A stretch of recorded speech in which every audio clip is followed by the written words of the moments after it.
सो आज का टॉपिक है मिररिंग। बेसिक प्रीरिक्विजिट क्या होती है मिररिंग की? मिनिमम 3 इंस्टेंस होना चाहिए। आपके ऊपर डिपेंड करता है। मिररिंग के केस में आप तीनों इंस्टेंस एक ही सर्वर पर इंस्टॉल कर लो या अलग अलग 3 सर्वर यूटिलाइज कर लो। वन। दूसरा, मिररिंग के केस में आपको ये भी इंश्योर करना है कि आपकी तीनों इंस्टेंस आपस में कम्युनिकेट कर पाए अपने आप से। मतलब अगर आप इंस्टेंस 1 से इंस्टेंस 2 को कनेक्ट करना चाहें तो you are able to connect each other. अगर इस तरह की प्रॉब्लम्स आपको हो रही है तो आपको उस केस में कम्युनिकेशंस के इश्यूज को फिक्स करना होगा, तभी जाके आपकी मिररिंग कॉन्फ़िगर हो पाएगी ठीक से। अब मिररिंग में 3 मेन कंपोनेंट्स होते हैं, जिसमें हम टर्मिनोलॉजी की बात करें तो प्राइमरी, सेकेंडरी और बिटनेस सर्वर, बिटनेस इंस्टेंस। ठीक है। तो प्राइमरी वो इंस्टेंस होती है जहां से हम डेटा, जहां पे हम रीड और राइट करते हैं। सेकेंडरी वो इंस्टेंस होती है जहां पे हम डेटा का रीड ओनली कॉपी, मतलब एक और सेट ऑफ कॉपी रखते हैं। ठीक है। और विटनेस वो होती है, वो इंश्योर करती है कि आपका डेटा दोनों इंस्टेंस अप एंड रनिंग है, और जिसकी वजह से वो, अगर कोई इंस्टेंस फेल होती है तो वो सेकेंडरी को प्राइमरी बना दे। तो ये तीनों का अपना अपना एक सिग्निफिकेंस होता है। तो मैं देख रहा हूँ कि मेरे पास अगर कोई पर्टिकुलर वो है, क्या कहेंगे, ठीक है। सो ये मेरे पास एक मिररिंग का एक डॉक्यूमेंट है। तो इसके साथ चलते हैं, उसके बाद हम प्रैक्टिकल करेंगे। तो पहले थ्योरेटिकल थोड़ा अंडरस्टैंड करते हैं और फिर उसके बाद हम प्रैक्टिकल पर जाएंगे। ठीक है। तो सबको पता है जब भी हम मिररिंग क्रिएट करते हैं, ये मैंने, ओहो सॉरी। तो लास्ट लेक्चर में सबको पता है कि हमने एक बहुत अच्छा इंटरेस्टिंग लेक्चर किया था, जिसमें हमने ये डिस्कस किया था कि कौन कौन सी टेक्नोलॉजीज हैं जो एक्चुअली एमएस एसक्यूएल के केस में सपोर्ट करती हैं। ठीक है। तो इस स्लाइड के माध्यम से हम ये पता कर सकते हैं, ये बता सकते हैं कि कौन कौन सी टेक्निक्स हैं जो हम यूज करते हैं, जिसमें हमने ऑलवेज ऑन कवर नहीं किया है। इस ट्रेडिशनल टेक्निक्स जो काफी ओल्ड वर्जन्स को भी सपोर्ट करते हैं। Always on is something new, तो वो हम सेपरेटली डिस्कस करेंगे।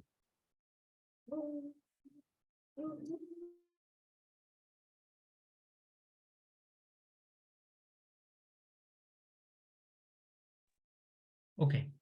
सो डेटा ग्रेन्युलरिटी का मतलब आपको शायद याद होगा, लास्ट लेक्चर में हमने बात करी थी कि कौन कौन से लेवल पे हम रिप्लिकेशन, या कौन कौन से लेवल पे हम उसको डेटा को रिप्लिकेट कर रहे हैं। आई मीन अगर हमने क्लस्टर की बात करी थी तो मैंने बताया था कि एक शेयर डिस्क होती है जिसमें हम पूरी इंस्टेंस को मूव कर सकते हैं हियर टू देयर। मिररिंग के केस में हमने बताया डेटाबेस लेवल कंपोनेंट होता है ये। लॉग शिपिंग हम डेटाबेस लेवल पे करते हैं, रिप्लिकेशन टेबल और व्यू लेवल पे करते हैं। तो इसमें मुझे नहीं लगता किसी को कोई कंफ्यूजन है। अगर कंफ्यूजन है तो let me know. Down time का मतलब यहाँ पे क्या होता है कि अगर आपकी एक इंस्टेंस डाउन हो जाती है और दूसरे इंस्टेंस पे आपका डेटा मूव कर रहा है, तो उस केस में क्या होता है, कितना टाइम लगेगा उस चीज को रिकवर होने में। तो क्लस्टर के केस में जो रिजल्ट सेट कहते हैं वो ये कहते हैं कि उसमें टाइम लग सकता है, 20 सेकंड तक का टाइम लग सकता है। अगर हम एक इंस्टेंस फेल हो जाती है, दूसरे इंस्टेंस पर मूव करते हैं, तो 20 सेकंड का टाइम लग सकता है। अप टू 20 सेकंड के अलावा डेटाबेस का जो रिकवरी टाइम होगा, जो उसकी ओपन ट्रांजेक्शन होंगे उसको रिकवर होने में, इतना टाइम लग सकता है। तो इसका टाइम कई बार 1 मिनट 2 मिनट तक भी हो सकता है क्लस्टर के केस में। सेम टाइम पे मिररिंग की याद करें तो लेस देन और मोर देन 3 सेकंड तक का टाइम लग सकता है। Less equal to less to 3, मतलब 3 सेकंड तक का टाइम लग सकता है अगर आपने प्राइमरी आपका डाउन होता है और सेकेंडरी में जाने में। लॉक शिपिंग में आपको पता है ये ह्यूमन इंटरवेंशन से जितना टाइम लगेगा वो आप जितनी देर में रिस्टोर कर लेंगे। ठीक है। और रेप्लिकेशंस में भी इसी तरह का सिनेरियो रहता है कि डेटा कितना मतलब लैग बिहाइंड चल रहा है, उसके बेसिस पर वो काम करता है। अब स्टैंड बाई टाइप का मतलब क्या होता है, दोनों तीनों टेक्नोलॉजीज में है। आप देखोगे कि लॉक शिपिंग और रेप्लिकेशन वॉर्म वॉर्म होता है। वॉर्म मतलब जिसको आप कहेंगे या सो लॉक शिपिंग के केस में आपको मैनुअली इंटरवेंशन होता है, और रेप्लिकेशन के केस में भी डेटा रेप्लिकेट होता है, तो उसमें टाइम लगता है। मतलब डिपेंड करता है कौन सी टेक्निक्स ऑफ रेप्लिकेशन यूज कर रहे हो, क्योंकि रेप्लिकेशन में 4 टेक्निक्स होती हैं। बेस्ड ऑन द टेक्निक्स आप डिसाइड करते हो कि कितने फ्रीक्वेंसी में आपको डेटा रेप्लिकेट कराना है। तो उस केस में आपका डेटा काफी हद तक लेट जाता है, थोड़ा डिले होता है। जैसे कि आपने लॉग शिपिंग में पिछली बार पढ़ा था कि अगर हमने 15 मिनट में लॉग बैकअप ले रहे हैं, तो आपका जो ट्रांजेक्शन का डिले होगा वो 15 सेकेंड होगा। प्राइमरी का डेटा और सेकेंडरी के डेटे में 15 मिनट तक का डिले हो सकता है। क्यों? क्योंकि हम लेट ले रहे हैं। इसी तरह से रिप्लिकेशन में भी जिस हिसाब से हम रिप्लिकेशन टेक्निक यूज कर रहे हैं, उसके बेसिस पर डेटा का जो रिप्लिकेशन होगा, डेटा का जो कॉपी होगी, वो लेट होगी थोड़ी सी। हाउएवर क्लस्टर के केस में वो हॉट होता है, मतलब जैसे ही प्राइमरी पे लिखेगा सेकेंडरी में लिखेगा। ठीक है। ऐसी मिररिंग के केस में, तो मिररिंग में एक जैसी राइट यहाँ करेगा वहां करेगा, छोटा मोटा लैग होता है, बट इसको हम हॉट स्टैंड बाई बोलते हैं। हॉट स्टैंड बाई मतलब ऑलमोस्ट सेम डेटा रहता है प्राइमरी और सेकेंडरी में। स्टैंड बाई कि केस में हमने लिखा कि अगर हम स्टैंड बाई को रीड की तरह यूज करना चाहें तो हम कर सकते हैं। लॉक शिपिंग में मैंने करके दिखाया था अगले लास्ट वीडियो में, लास्ट लेक्चर में। रिप्लिकेशन हम जब आगे देखेंगे तो हम बताएंगे कि हाँ, हम इसको as a read copy use करते हैं। एक्चुअली रिप्लिकेशन का यूटिलाइजेशन ही यही है कि हम सेकेंडरीज को, जो रिप्लिकेटेड वो हैं सब्सक्राइबर्स हैं, उनको हम रीड के लिए यूज करते हैं।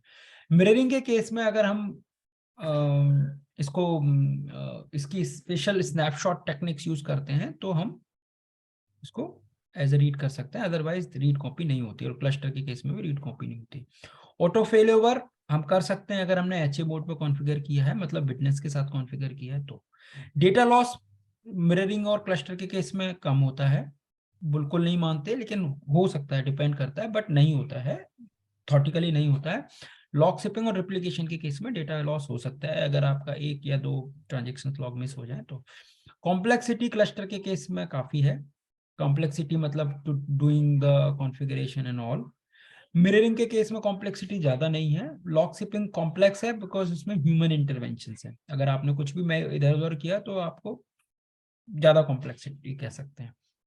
दूसरी, रेप्लिकेशन के केस में भी आपको कॉम्प्लेक्सिटी बहुत है, क्योंकि इसमें 4 तरह की रेप्लिकेशंस होती हैं। अगर आपने प्रॉपर रेप्लिकेशंस अपनी रिक्वायरमेंट के हिसाब से सेट नहीं की, तो you may be in trouble. Additional server चाहिए क्लस्टर के केस में? नहीं चाहिए। बिटनेस चाहिए अगर आपने हाई एचए कॉन्फ़िगर करना है। और लॉक शिपिंग में भी जैसे कि आपने लास्ट लेक्चर में देखा कि मॉनिटर सर्वर हमने यूज किया था, बट हमने हालांकि सेम इंस्टेंस पे डाल दिया, but it is good to have a separate instance. Replication में भी हमारे पास डिस्ट्रीब्यूटर होता है। अब ये बहुत इंपॉर्टेंट है, कई जगह पूछा जाता है मल्टीपल सेकेंडरीज। तो क्लस्टर के केस में हम 16 सेकेंडरी तक बना सकते हैं। लॉक शिपिंग में मैंने दिखाया था कि एक से ज्यादा सर्वर भी लॉक शिपिंग पर कॉन्फ़िगर हो सकता है। रिप्लिकेशन के केस में भी हो सकता है। मिररिंग के केस में ये बहुत बड़ा लिमिटेशन है कि आपके पास केवल एक 1 by 1 होता है, एक ही मिरर कॉपी होती है। तो इसीलिए इसको इसको लोग अब यूज नहीं करते। It is less used component, less use of technique. So हम इसलिए देख रहे हैं, बट हमें पता होना चाहिए कि इसका क्या कॉन्सेप्ट था, तो आप लोग समझ जाओगे। ट्रांसपेरेंट टू क्लाइंट, ये आईपी से कनेक्ट होता है, ये ऑटो रीडायरेक्ट होती है। मतलब इसमें ये रहता है कि यूजर को इसमें इंटरवेंशन नहीं चाहिए होता है। मतलब आपके पास एक वीआईपी होता है, वर्चुअल आईपी होता है, इसको आप ऐसे समझ लीजिए। तो जो भी प्राइमरी होगी, कस्टमर और क्लाइंट और एप्लीकेशन ऑटोमेटिकली प्राइमरी पे यूज करेगा। उसको प्रॉब्लम नहीं है बैकग्राउंड में कौन सा किस पे एक्चुअल सर्वर पे है एमएस एसक्यूएल की इंस्टेंस रन हो रही है। तो जैसे कि मैंने बताया कि अगर आपने मल्टीपल रीड कॉपी यूज करी है, तो आपको रीड के केस में लाइसेंस लगाना पड़ेगा। ठीक है। तो इसमें चूंकि एक्टिव पैसिव के केस में, क्लस्टर में एक्टिव पैसिव का केस होता है, तो उस केस में आपको लाइसेंस नहीं अप्लाई करना पड़ेगा। मिररिंग के केस में भी लाइसेंस अप्लाई नहीं करना पड़ेगा अगर आपने स्नैपशॉट मिररिंग नहीं यूज करी। अगर करेंगे, रीड कॉपी करते हो दूसरी, तो आप ये समझ लो कि अगर डेटा आपको डेटा कहीं दूसरी सेकेंडरी इंस्टेंस से एक्सेस कर रहे हो तो उस केस में आपको लाइसेंस कॉस्ट देनी पड़ेगी। अगर नहीं कर रहे हो देन नो नीड। तो जैसे कि लॉक शिपिंग में मैंने बनाया, अगर रीस्टोरिंग स्टेट पे जा रहा है डेटा तो आपको लाइसेंस नहीं लगाना पड़ेगा, लेकिन आप रीड कर रहे हो तो लाइसेंस चाहिए होगा। तो ये बहुत बेसिक से क्वेश्चन है, बेसिक अंडरस्टैंडिंग है। Hope this slide will give you better understanding about this information, right.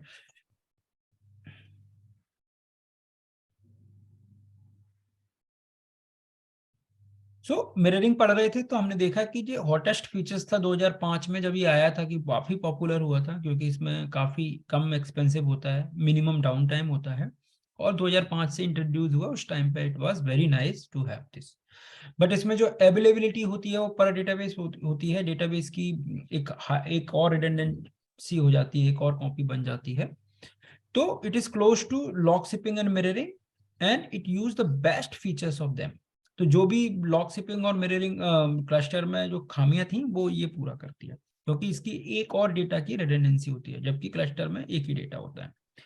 Mirroring involve two copy of single database residing two different computers at the given point of time. Only one copy is available to client. ठीक है, एक database की दो copy होती हैं, लेकिन एक ही read write copy होती है, दूसरी कॉपी आपकी जस्ट स्टैंड बाई कॉपी होती है।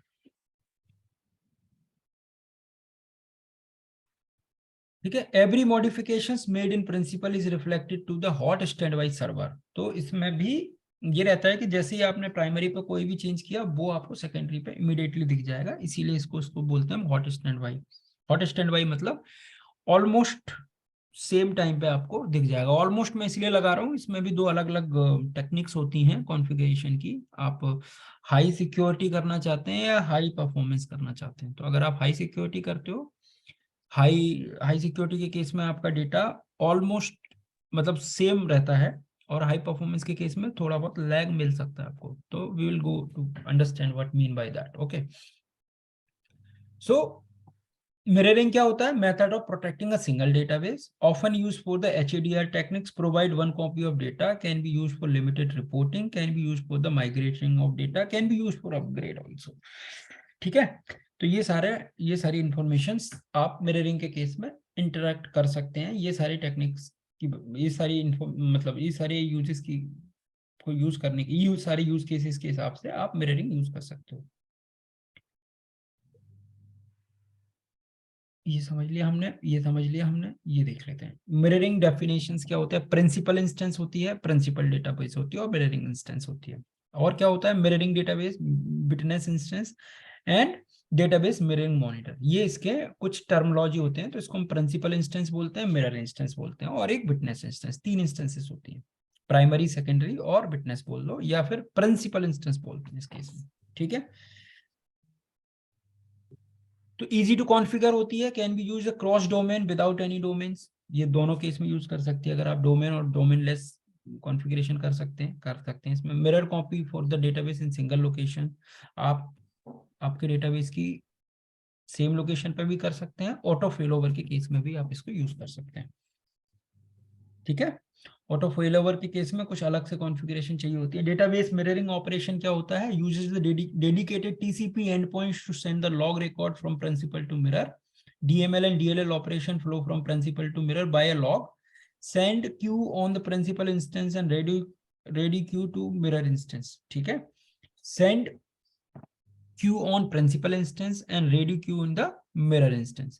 Size of the respective queues affect the principal data loss and failover time. So अगर आपका जो लॉक साइज होता है रेडियो इंस्टेंस का और प्रिंसिपल इंस्टेंस के ऊपर, तो उस केस में अगर साइज ज्यादा होता है तो कई बार टाइम लग सकता है आपको रिकवर करने में। इसीलिए मैंने बोला था कि नियर टू डेटा लॉस। सो इस तरह का इसका ऑपरेशन होता है, बहुत सिंपल सा होता है इसमें। ये ऑपरेशंस आपको ये सेम ऑपरेशंस आपके ऑलवेज ऑन के केस में होता है। ये इसका क्या कॉन्सेप्ट होता है हम समझते हैं। तो अब जैसे कि मैंने बताया आपको, इसमें दो इंस्टेंस होती हैं। अभी हम बात कर रहे हैं केवल मिररिंग के केस में, जिसमें हम प्रिंसिपल और मिरर इंस्टेंस की बात कर रहे हैं। ठीक है, तो क्या होता है कि सबसे पहले नंबर पे आप देखो लाइन नंबर 1 यहाँ पे, ये वाला। ठीक है, तो सबसे पहले कोई डेटा इसमें कमिट हुआ, उसके बाद वो डेटा कहाँ कहाँ पे लिखता है? लॉग में। उसके बाद क्या हुआ? उसके बाद वो डेटा लॉग से, उस लॉग का जो नेक्स्ट वो होगा वो मिरर की उसमें जाएगा, मिररिंग वाले नोड पे जाएगा, ठीक है। और फिर मिरर के लॉग्स में लिखेगा वो, और फिर मिरर उसको बोलेगा ठीक है मैंने लिख लिया, फिर वो हमें एक्नॉलेज कर देगा प्रिंसिपल को, ठीक है। और फिर फाइनली हमारी जो ट्रांजेक्शन है वो कमिट हो जाएगी। तो कंसिस्टेंटली उसमें क्या होगा कि आपका जो डेटा यहाँ लिखा गया, इसी के साथ में एक कॉपी यहाँ पे इमीडिएटली लिखी गई, तो इसमें क्या होगा, जो आपका लैग होगा वो बहुत कम होगा। अब ये डिपेंड करता है कि आप कौन से लेवल का मिररिंग यूज कर रहे हो, ठीक है।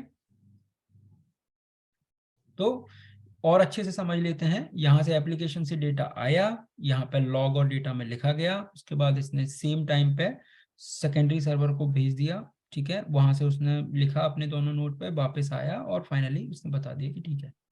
और विटनेस ट्रैक करता है कि इनमें से कोई अगर फेल हो जाता है तो वो उस चीज को एक्नॉलेज कर देगा और उसके बेसिस पे आपके फेल ओवर को परफॉर्म कर देगा,